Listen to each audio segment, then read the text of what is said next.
Hello and welcome to Presentation Considerations. My name is John Brown. I'm the Associate Director for Training and Professional Development at the Regulatory Affairs Professional Society.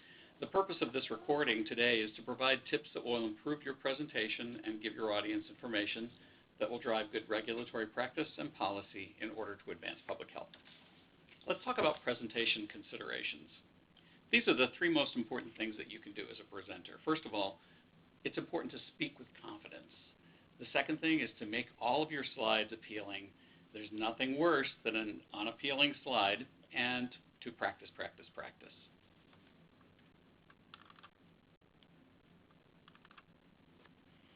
Speaking with confidence is the first thing we talked about. This can be broken down into a number of sub-areas. First of all, knowing your audience. How do you know your audience? Well, you can ask before you get to the event, who's signed up, what level of professional are we talking about here, where are they from, what parts of the world are they from, what is the prevailing topic in this particular area, what is it that people are talking about. You can actually step into your audience and you can talk with people before you begin. Just ask them their name. Ask them why they're there. Why did you come to this session? What do you want to get from this session today? And that gives you lots of information before you step up to the podium and begin. Another thing that's really important about speaking with confidence is to be able to provide information that's new to the audience. Please don't provide information that they already know. All of the basics, people know the basics. Move into areas that are a little more challenging for them. That's what adults want to hear. Another thing that's important is to use a lecturette format. Now, you know what a lecture is. A lecture is something that goes on in college, something that goes on for 30 minutes, 45 minutes, an hour, 90 minutes, and sometimes 2 hours. Unfortunately, a lot of people have made comments about people who lecture for 60 minutes or 90 minutes. They don't want to hear somebody lecturing. What they want instead is something we call a lecturette. A lecturette is a mini lecture. It's broken down into a smaller amount of time. We're talking about 10 to 12 minutes, 10 to 15 minutes, and then you break it up by moving into an activity or to a question and answer session for 5 minutes, and then you move into the next portion of your presentation, another lecturette. And you keep moving back and forth between lecturette and activity. Speaking with confidence, another thing that's really important is bringing memorable stories to your presentation. People love to hear stories, and if you can provide something that's related to your topic, if you can provide something that is humorous, that helps not only to break down walls, but it also helps them to remember what you've talked about better. Designing and encouraging interactivity is really important. We'll talk about that in a few minutes. I have a slide about the kinds of activities that we can do in presentations to make them more engaging for the audience. Please make sure that you deliver your program with enthusiasm. There are a lot of people out there that unfortunately are a bit dull when they speak, and we talk about the word drone from time to time. In this case, a drone is not a flying object. It's a person who speaks in a monotone and speaks slowly or too quickly, and they aren't able to engage the audience because they aren't delivering the program with enthusiasm. Please avoid being a drone and move forward enthusiastically with your program.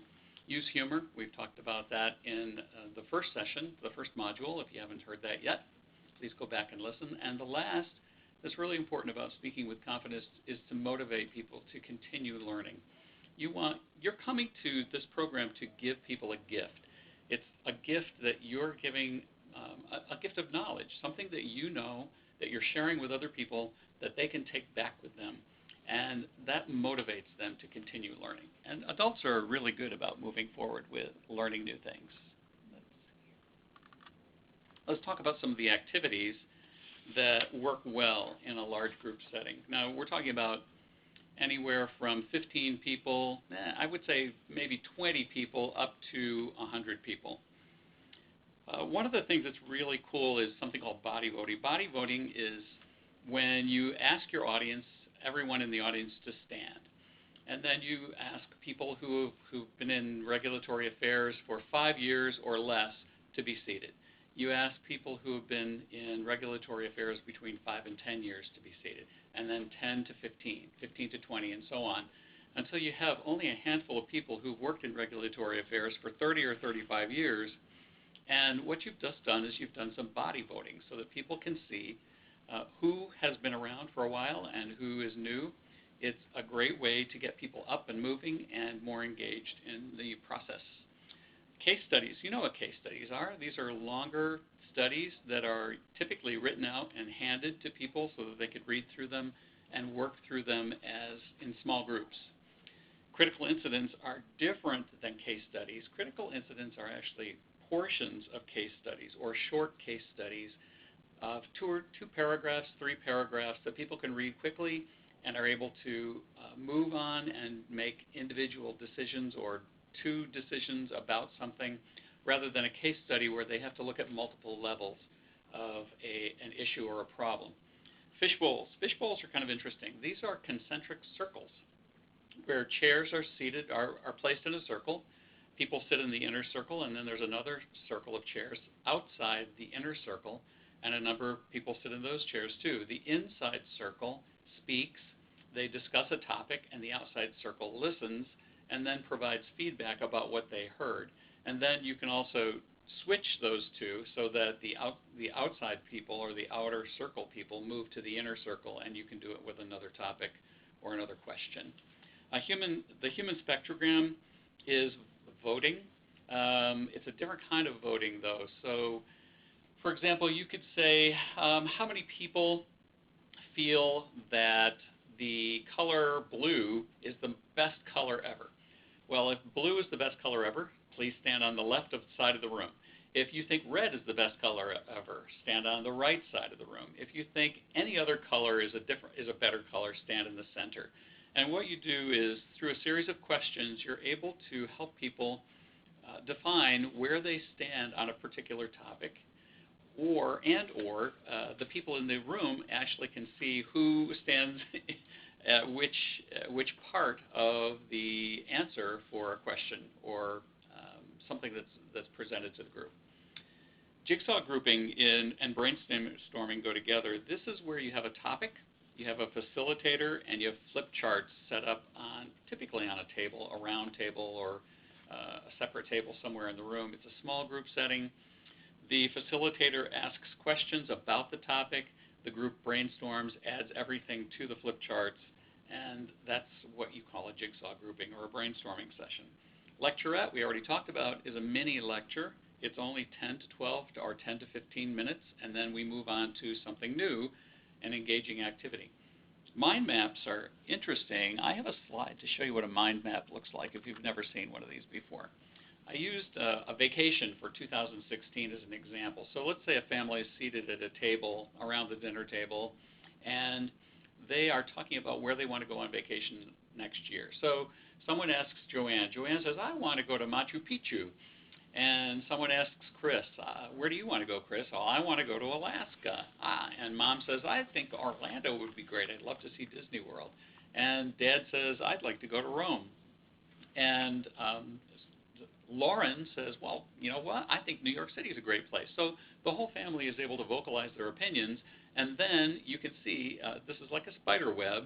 You create these circles, and what it does is it provides a visual of what the group is talking about.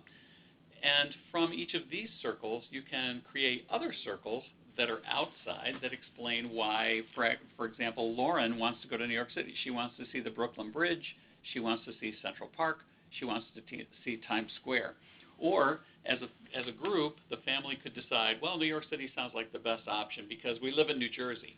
So let's go to New York City, and where do we want to go? And then the family comes up with these other 3 bubbles of the Brooklyn Bridge, Central Park, and Times Square. So you can see a mind map is just a visual of conversation and how people break out their ideas and their thoughts. And it's a great tool to use with an audience because your audience can not only participate, but they can also clearly see what the direction the conversation is taking. Let's go back to activities again. So open space is another kind of activity that's kind of cool. This is where you allow people in the audience to create their own topics. So they choose a topic, and they group up with other people who would like to talk about the same topic, and then they break off into groups within the room or outside the room, and they sit down and talk about those particular subtopics perhaps that you're talking about in your session. So if you're talking about medical devices, for example, a group of people could say, well, I want to talk about this kind of medical device. And another group says, I want to talk about this. I want to talk about this. I want to talk about how they're marketed. I want to talk about costs. I want to talk about working on a team to create medical devices and regulate medical devices. So they break off into these smaller sessions. They go to their own separate areas. They talk about those, and then they come back and they report to the larger group. Pair squared is exactly what it sounds like. It's two people sitting together and talking about a question that's been posed or a comment that's been posed by the presenter, the speaker of the program, and they discuss it, and then they share their findings with another pair of people. So you get the first pair telling the second pair what they talked about, the second pair talking about to the first pair about what they talked about, and it's called pair squared. Peer-to-peer discussions, those are pretty much what we do on a regular basis. These are all structured topics where people sit down together and hold a long conversation, and sometimes there are flip charts involved and some brainstorming, or just concepts and ideas are listed, and then in some cases people can move from table to table and continue their discussions about the topics that are at each table within the room and add to the flip charts that are already there. Role plays, I think you know what those are. Those are practicing opportunities to practice new tools that people have learned. So you can ask people to, if you're in a communications program for regulatory folks, you can have people step up to the front of the room and practice some of the communication styles that they've just learned. Structured note-taking is really, it's just about handouts that are given to an audience to use during a presentation, and typically a lot of the information is there, but some of it is left out on purpose so that people can take notes as they would in an ordinary college classroom. World Cafe is, it's a whole group discussion, and what it is about a big impact topic. So it could be something like medical marijuana, for example, is a big impact topic, where you could have the entire group talking together at one time. Now this requires some skill because the presenter, the topic presenter, the speaker, the moderator has to keep charge or keep control of the conversation so that people aren't arguing or fighting or talking over the top of each other. So there has to be someone there to provide some structure, but it's a great activity for getting people engaged and getting people talking with each other in a presentation or during a presentation. It's really important to encourage participation from the people in your audience. If you want engagement, you have to encourage them to be engaged. And so you can say things like, when someone makes a point, you can say, that was a great point. Does anybody else have something they want to say? Or who else has a question? Another thing that you can say that's encouraging is, let's break into groups now and let's talk about this. And you can, if you say it with enthusiasm, people are going to be enthusiastic. They're going to pick up what you convey to them. Let's talk about this. Practicing is really important, and that was the last segment or the last portion on the first slide about practice, practice, practice. Practice does make perfect, and that's how you get to Carnegie Hall. That's how you become a great presenter. Practicing in front of a mirror or practicing in front of a colleague or practicing in front of a spouse or a partner builds confidence in what you're talking about. And you actually, believe it or not, you begin to memorize a little bit of your presentation because there are phrases and words that you like, so you start using those again and again. It builds your confidence, and it also prepares you to stand in front of your audience. Another thing that's really important is tone, volume, and pacing for your presentation. If you practice your tone, you want to be positive, of course. So don't talk down to your audience. Don't use disparaging language. Just be positive all the way through your program. Another thing is to make sure that you provide enough volume when you speak. Use your microphone. That's what it's for. If you speak softly, have someone turn up your microphone. If you speak too loudly, have them turn it down. But use your microphone. It's really important. Pacing is very important too. It's important to understand your audience in the respect that there are people in the audience that are perhaps slower learners or people who are faster learners. And the pace that you take, the pace that you choose for your presentation, has to be directed at somewhere in the middle, because if you go too slowly, you're going to lose your faster learners. If you go too fast, you're going to lose your slower learners. So somewhere in the middle, you've got to hit that middle ground. Watch the people in the audience. Watch their body language to see how well they're responding to you. If they're slumping down in their seats, if their eyes are closed, if they are texting, if they're typing, if they're writing, if they're whatever they're doing that's not paying attention to you, then you've begun to lose your audience. So sense the body language in the room and make sure that you are paying attention to them and keeping them engaged. Avoid blockers when you're practicing too. A blocker is something like a podium. A podium is a barrier between you and your audience. If you think about it, it's a psychological barrier. Yeah, it's a visual barrier too.